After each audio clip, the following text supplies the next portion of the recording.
We are ranking the 10 heaviest and most powerful steam locomotives ever unleashed on steel rails.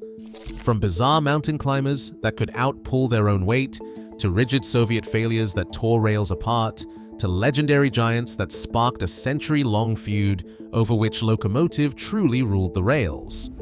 This countdown exposes engineering excess at its peak.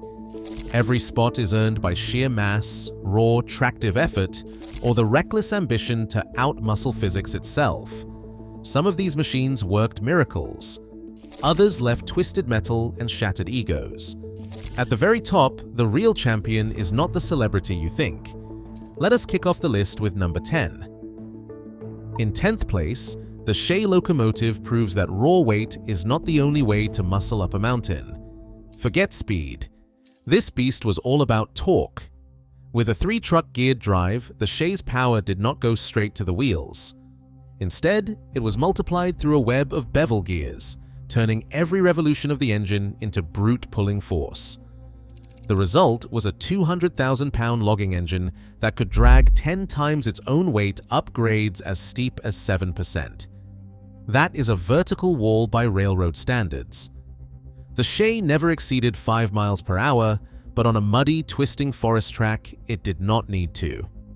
Its signature machine gun exhaust, rapid-fire chuffs from the vertical cylinders, announced its arrival long before the trees started shaking. While most giants on this list flexed with mass, the Shay showed that clever gearing could turn a lightweight into a heavyweight champion of the woods. It is the ant of the steam world, small, relentless, and impossible to stop. Number 9. The Pennsylvania Railroad Q2 Duplex was the muscle car of steam, built to shatter records and test the laws of physics. On the test bench at Altoona, this 4464 monster cranked out over 150,000 pounds of tractive effort, more than any other rigid frame locomotive had ever managed. With a curb weight pushing 700,000 pounds, it looked ready to rip the rails out of the ground. But all that paper power ran headlong into a wall called adhesion. The Q2's duplex drive, 2 sets of cylinders on a single rigid frame, was supposed to deliver more speed and more grip, but instead it delivered a slipfest. Every time the engineer opened the throttle, the drivers spun like dragster tires on wet asphalt. The Pennsylvania Railroad tried to fix it with a state-of-the-art electro-pneumatic slip control system, the closest thing to traction control in the 1940s. It never worked. The Q2 became a legend in the test plant, but out on the rails, it was a racehorse with ice skates, powerful, but always on the edge of disaster.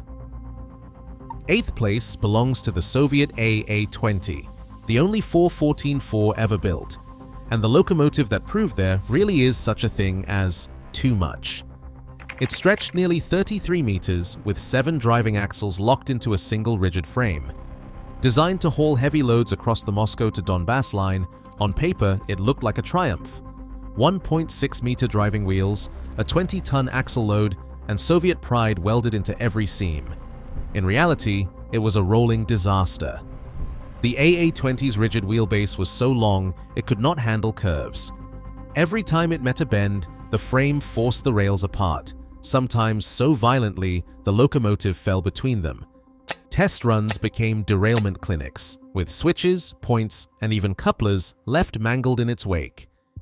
Engineers tried everything. They removed flanges from the middle wheels, added lateral motion devices, but nothing saved it. After one humiliating publicity trip to Moscow, the AA-20 was quietly parked, a cautionary tale in steel. The lesson, plain and heavy: articulation is not optional when your locomotive is longer than a city bus. Number 7. The Southern Pacific Cab Forward turned the steam world on its head, literally. In the Sierra Nevada, crews faced a deadly problem: tunnels and snow sheds packed with smoke, turning every run into a gas chamber. Southern Pacific's answer was as bold as it was bizarre. They flipped the locomotive so the cab led the way and the smokestack trailed behind. The result was a 4882 articulated giant, stretching over 100 feet and tipping the scales at nearly 500,000 pounds.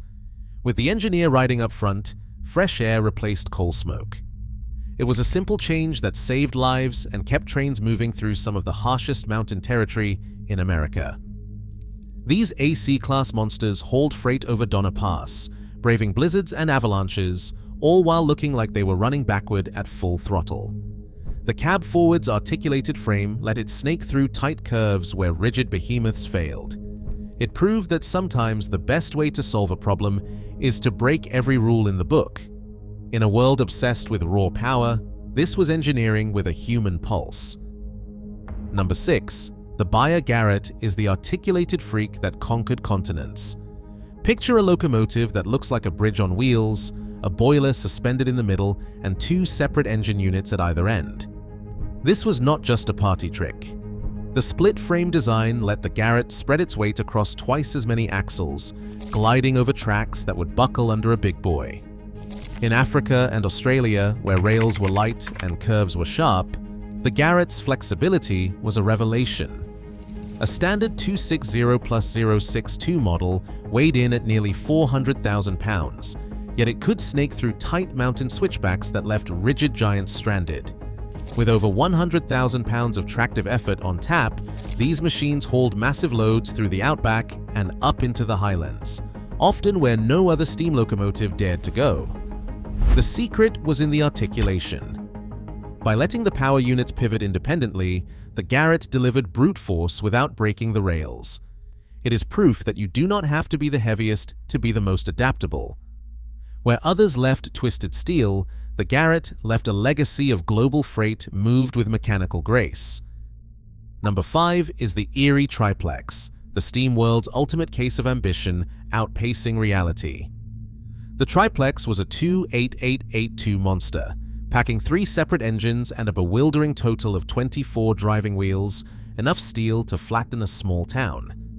On paper, it promised a jaw-dropping 160,000 pounds of tractive effort, a number that made every railroad boss drool. But there was one fatal flaw. The Triplex could pull harder than it could breathe. Its 6 massive cylinders gulped steam faster than the boiler could make it. At low speeds, it could move coal trains that would have stalled anything else, but the moment it tried to accelerate, the boiler gauge dropped like a stone. The Triplex would suffocate halfway up the hill, stalling on grades as gentle as 1%. Crews watched in disbelief as the strongest locomotive on the roster gasped for steam, rescued by the very helper engines it was supposed to replace. The lesson was brutal and simple. Tractive effort means nothing if the boiler cannot keep up.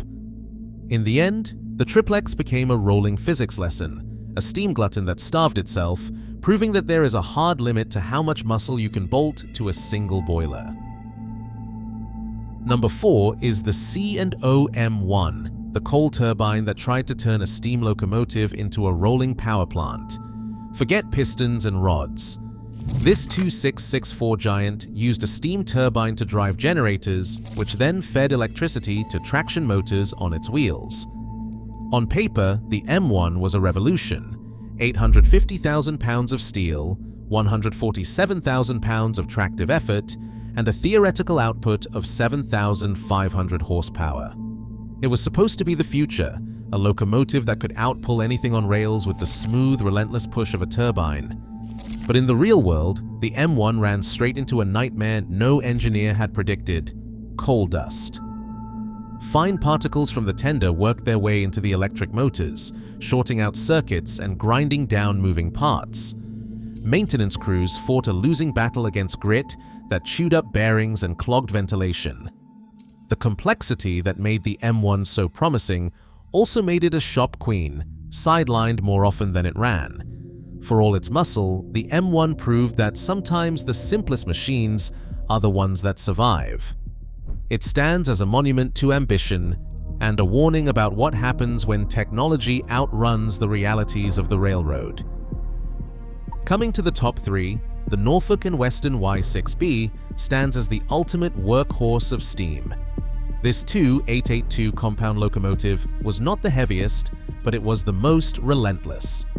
Weighing in at 565,000 pounds, the Y6B was designed to do one thing: move mountains of coal day in and day out without breaking a sweat. Here is what set it apart: compound expansion. The Y6B took high-pressure steam from the boiler, used it in the front cylinders, then piped it back to the rear cylinders for a second round of work. That process meant less wasted energy and more pulling power per pound of coal, more efficient power where it mattered. With its booster engaged, the Y6B could generate up to 170,000 pounds of tractive effort, enough to drag a 15,000-ton coal train up the grades of Appalachia solo. Where other railroads needed 3 engines, the Y6B handled the job alone, often running these drags single-handed. Crew stories from the Norfolk and Western archives talk about these engines taking on 100-car coal drags through the Blue Ridge, barely slowing down, even as the rest of the country was trading steam for diesel. The Y6B's reliability delayed dieselization in Virginia for nearly a decade, outlasting every other steam design in regular service. This was the high point of piston-driven engineering, a locomotive that did not care about headlines, just tonnage moved.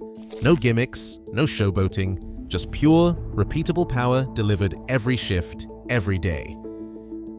In second place, the Union Pacific Big Boy stands as the undisputed celebrity of steam. Stretching an unbelievable 132 feet from coupler to coupler, this 4884 Titan was longer than a Boeing 747 wingspan, and it tipped the scales at a combined locomotive and tender weight of 1.2 million pounds. That is the equivalent of parking 300 Honda Civics end to end, then stacking another 100 on top for good measure. Engine alone, it weighed 762,000 pounds in working order, with 540,000 pounds pressing down on the driving wheels for maximum grip. The Big Boy was built for one job: hauling massive freight over the brutal grades of the Wasatch Mountains. On the test sheets, it delivered 135,375 pounds of tractive effort, and it could sustain over 6,200 drawbar horsepower at 41 miles per hour. Those numbers made every other railroad jealous.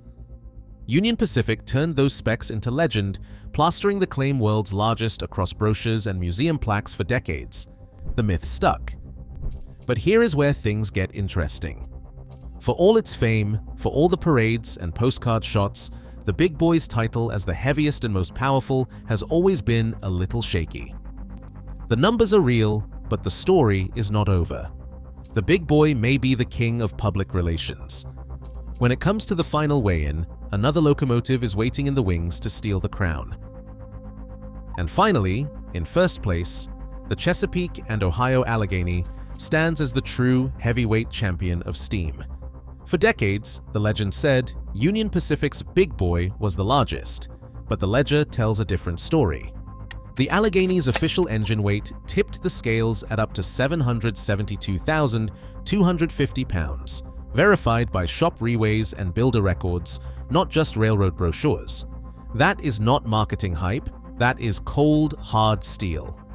The secret was a 6-wheel trailing truck supporting a firebox so massive it covered 729 square feet, big enough to park a car in or to set up a studio apartment.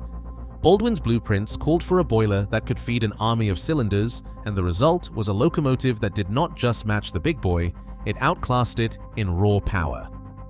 On the dynamometer, the Allegheny produced a staggering 7,500 indicated horsepower, more than 1,000 above its famous rival. Every hour at full throttle, it devoured coal by the ton and churned out enough steam to move 14,000-ton trains up the Allegheny grades without breaking a sweat. But here is the twist. Chesapeake and Ohio's own paperwork understated the weight as a trick to dodge axle taxes, until scale tickets and builder ledgers finally surfaced. The truth was undeniable. The Allegheny was heavier, more powerful, and built to do the impossible. It did not need a parade or a postcard, it just needed a mountain and a train to move. In the end, the king of steam is not the one with the best public relations. It is the one that broke the scale and rewrote the record books. The Allegheny sits alone at the top, undisputed, unbowed, and unmatched. Across all 10 of these steam giants, one pattern stands out. The pursuit of raw, unrestrained force pushed engineering past reason and into legend. These machines were not just built, they were unleashed, each one heavier and more powerful in a relentless arms race. Their legacy endures wherever ambition trumps practicality. In the end, steel remembers what marketing forgets: mass and muscle always write the final chapter. Which beast rules in your book?